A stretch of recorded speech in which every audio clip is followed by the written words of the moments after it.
दोस्तों आज हम एक ऐसी जगह आए हैं जो एक ऐसा ऐतिहासिक प्लेस है। ये एक ईंट पत्थर से नहीं बना हुआ है। ये जो टॉम है, हम जो खड़े हैं वो खड़े हैं गयासुद्दीन टॉम पे। नमस्कार दोस्तों, welcome back to our channel. तो स्वागत है एक बार फिर से आपका अपने यूट्यूब चैनल ज्ञानकोश में।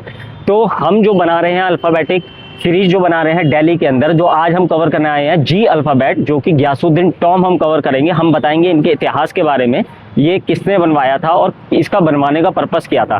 तो ये तुगलकाबाद जो है, ये तुगलकाबाद के अंदर स्थित है और ये बदरपुर टू मेहरौली रोड जाता है इससे। और पहले जो ये इतिहासकार कहते हैं कि जब ये बना था तो बीच में ये जो रोड जा रहा है ये एक पुल होता था और यहाँ पे हर जगह चारों तरफ पानी होता था। बट अब यहाँ पे पानी नहीं है, यहाँ पे जो है एक रोड बनाया हुआ है जो कि रोड जोड़ता है बदरपुर से मेहरौली को।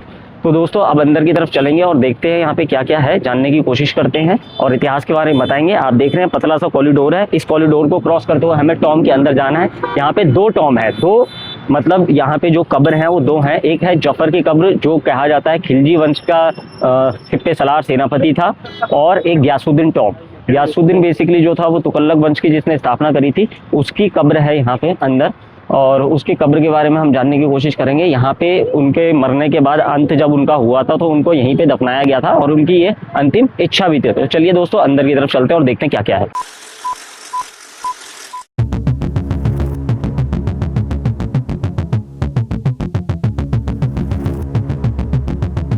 आज हम बात करेंगे दिल्ली सल्तनत के संस्थापक गयासुद्दीन तुगलक के, जिन्हें तुगलक वंश की स्थापना की थी। यह मकबरा न केवल एक शासक की आखिरी आरामगाह है, बल्कि यह हमें बताता है कि शक्ति कितनी भी बड़ी क्यों ना हो, अंत तो तय है। जैसे कि हमने आपको बताया गयासुद्दीन जो था, गयासुद्दीन ने तुगलक वंश की स्थापना की थी और उसके बाद में निर्माण कराया गया था तुगलकाबाद किले का। तो बेसिकली यहाँ पे तीन मॉन्यूमेंट्स है। तुगलकाबाद का किला है और गयासुद्दीन टॉम है और एक आदिलाबाद का किला है। तुगलक वंश के तीन ही दावेदार जो थे, जो राजा बने थे, तीन का ही नाम ज़्यादा बोला जाता है कि जो फेमस हुए थे, जिन्होंने ज़्यादा राज किया था, वो गयासुद्दीन तुगलक जो संस्थापक थे, इनका बेटा मोहम्मद बिन तुगलक और एक फिरोज खान तुगलक जो चाचा का लड़का था।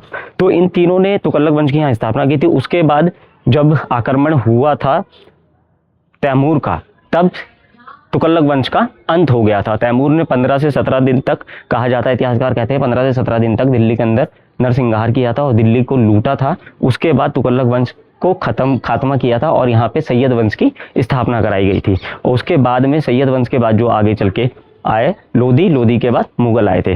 तो ये जो कहानी है ये हम जो बता रहे हैं आपको गयासुद्दीन टॉम की है। ये जो बना हुआ है लाल बलुआ पत्थर से और सफ़ेद संगमरमर, ये जो हम बात कर रहे हैं मुगलों से भी बहुत पुरानी बात बता रहे हैं आपको, उनसे भी 3-4 सल्तनत पहले जिन्होंने राज किया था, ये उनका मकबरा है। तो ये मकबरा ये बताता है कि ताकत, सत्ता, पैसा जितना मर्जी हो, मगर अंत तय होता है। और ये अंत ऐसा है कि एक कब्र के अंदर सिमट गया, पूरा का पूरा साम्राज्य कब्र के अंदर सिमट गया। अब ये बनवाया गया था, ये खुद ही गयासुद्दीन ने खुद इसका निर्माण कराया गया था और ये बोला था कि जब मैं मरूं तो मुझे यहीं दफनाया जाए। और यहाँ पे बेसिकली 3 कब्रें हैं। अंदर की तरफ हम चलेंगे, आपको दिखाते हैं। यहाँ बेसिकली 3 कब्रें हैं, एक गयासुद्दीन की, एक उनकी बेटे की और एक उनकी वाइफ की। तो ये 3 कब्रें हैं और 3 दरवाजे हैं, एक दरवाजा बंद है यहाँ से। और ये देख सकते हैं, ये सारा जो होता था ये पहले हैंडवर्क किया जाता था। अब तो खैर यहाँ पे आपको चित्र कलाकारी नहीं देखने को मिलेगी, पहले हुआ करती थी।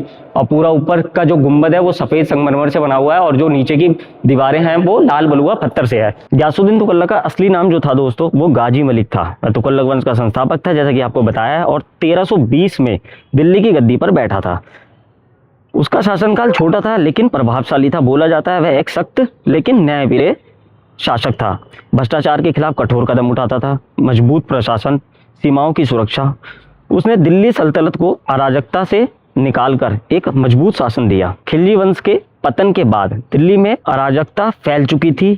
ऐसे समय में गाजी मलिक ने सत्ता संभाली और खुद को सुल्तान गयासुद्दीन तुगलक घोषित किया। यहीं से शुरू हुआ तुगलक वंश, जिसने दिल्ली पर दशकों तक शासन किया। गयासुद्दीन तुगलक ने दिल्ली में बनवाया तुगलकाबाद का किला। यह किला था मजबूत ऊंची दीवारों वाला, युद्ध के लिए तैयार। किले के पास ही उन्होंने बनवाया अपना मकबरा, जो जिस मकबरे के बारे में हम आपको बता रहे हैं, क्योंकि उस दौर के शासक अपने जीवन में ही अपनी कब्र बनवाया करते थे। गयासुद्दीन तुगलक का मकबरा इलाहाबाद में स्थित है।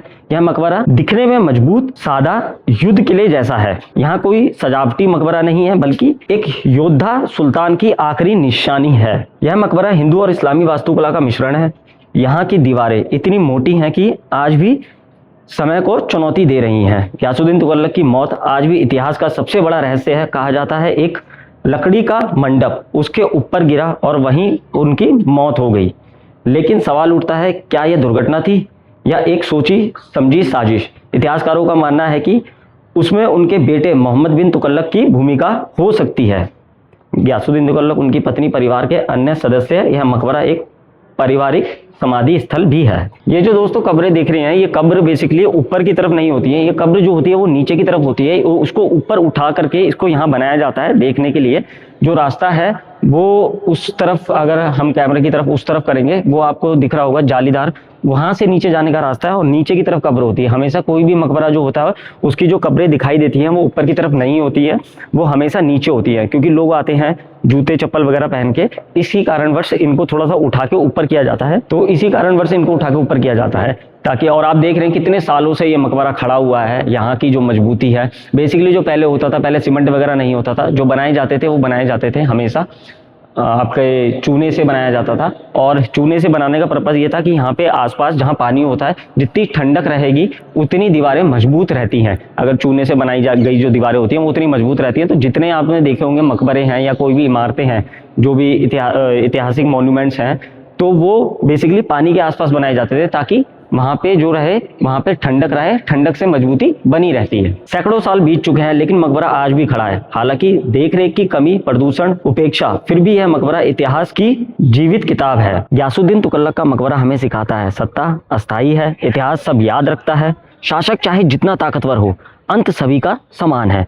दोस्तों, गयासुद्दीन तुगलक का मकबरा सिर्फ एक कब्र नहीं, यह एक कहानी है शक्ति की, संघर्ष की। अगर यह मकबरा बोल सकता तो शायद कहता, मैंने एक सुल्तान को जन्म लेते देखा और एक इंसान को मिटते हुए। तो जब आप यहाँ पे आएंगे तो आपको देखने को जो मिलेगा, यहाँ दो मकबरे मिलेंगे। ये जो मकबरा है ये जफर का मकबरा है, जो कि कहा जाता है जो सेनापति थे, जो सिपह सलार थे खिलजी वंश के, जब खिलजी वंश चल रहा था तो उनके सिपह सलार और उनके सेनापति की यहाँ पे कब्र है। सबसे पहले यही कब्र बनी थी, उसके बाद गयासुद्दीन की कब्र यहाँ पे बनाई थी। तो ये भी कह सकते हैं कि सबसे पहले इस टॉम का, इस मकबरे का निर्माण हुआ, उसके साथ ही साथ ये देखा गया यहाँ पे जमीन है, तो उसके बाद गयासुद्दीन के मकबरे का निर्माण हुआ। ये उससे पहले की कब्र है और उसके बाद वो कब्र आई थी। तो यहाँ पे दो मिलेंगे, एक तो जो बड़ा टॉम है वो गयासुद्दीन का मकबरा है, और जो छोटा आपको देखने को मिलेगा, जो छोटे आकार में गुंबद है वो देखोगे आप, तो वो जो है वो जफर का है। तो दोस्तों, आज हमने एक ऐसे मकबरे को एक्सप्लोर किया है, ऐसे मकबरे के बारे में जानने की कोशिश करी है जो देखने में एक किले की तरह लगता है, एक बड़े आकार में बना हुआ है, जो गयासुद्दीन टॉम जी अल्फाबेट आज हमने कवर किया। आज हमने जो आपको इतिहास के बारे में बताया, इस मकबरे के बारे में बताया। हालांकि अंदर जाके ये छोटे से आकार में, यहाँ दो मकबरे हैं जो हमने बताया, एक जफर और एक गयासुद्दीन का। तो आज हमने जी अल्फाबेट कवर किया है। जैसे कि आप लोगों को पता है, दिल्ली में हम अल्फाबेटिक सीरीज बना रहे हैं, तो जी से गयासुद्दीन टॉम आज हमारा कवर हुआ है। अगर आपको ऐसी ऐतिहासिक वीडियो पसंद है तो हमारे चैनल को सब्सक्राइब, वीडियो को लाइक और ज़्यादा से ज़्यादा शेयर करें और बने रहें ज्ञानकोश चैनल पे और देखते रहें अल्फाबेटिक सीरीज। धन्यवाद।